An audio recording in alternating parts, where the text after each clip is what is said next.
From Washington, this is VOA News.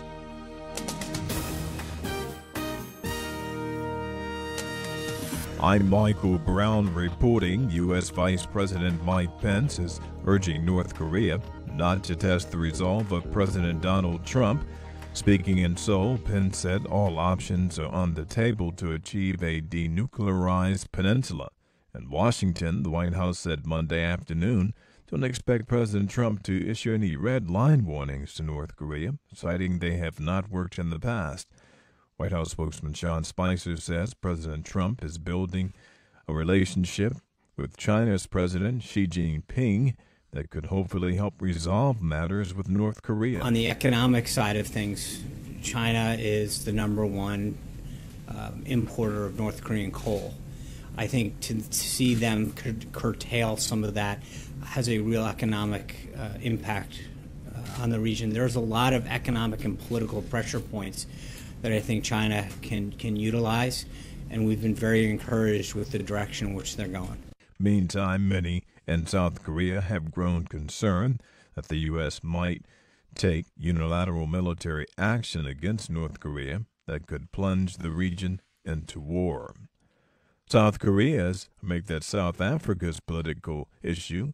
A pending no-confidence vote against the president is now in the hands of the nation's top court, which could rule soon or not so soon on whether to allow a secret ballot for a parliamentary no-confidence vote on President Jacob Zuma.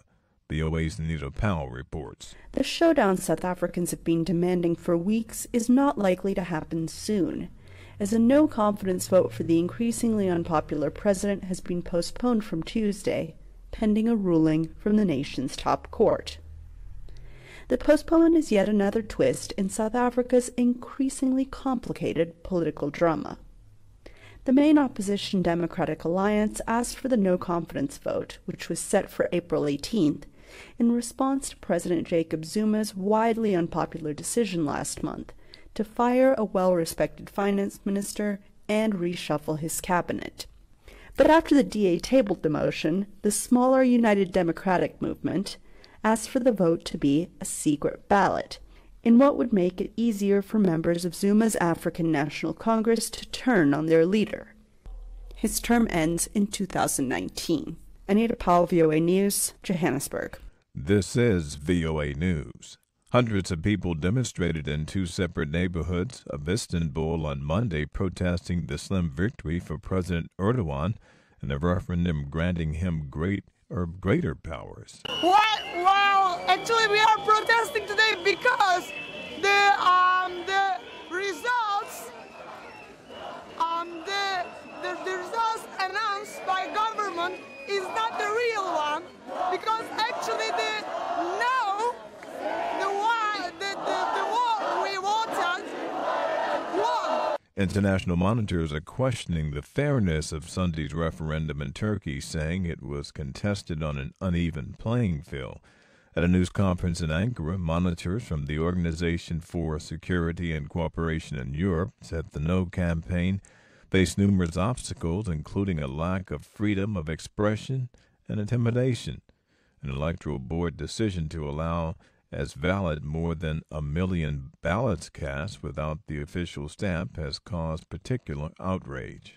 The Supreme Election Board issued instructions late in the day that significantly changed the validity criteria, undermining an important safeguard and contradicting the law.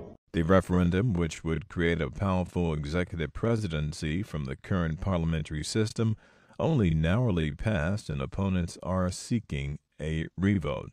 Meantime, Turkey's Council of Ministers are seeking the legislature's approval to extend for another 3 months a state of emergency declared in the wake of a failed coup last year. The state of emergency includes the granting of greater powers to security forces, detentions, and arrests.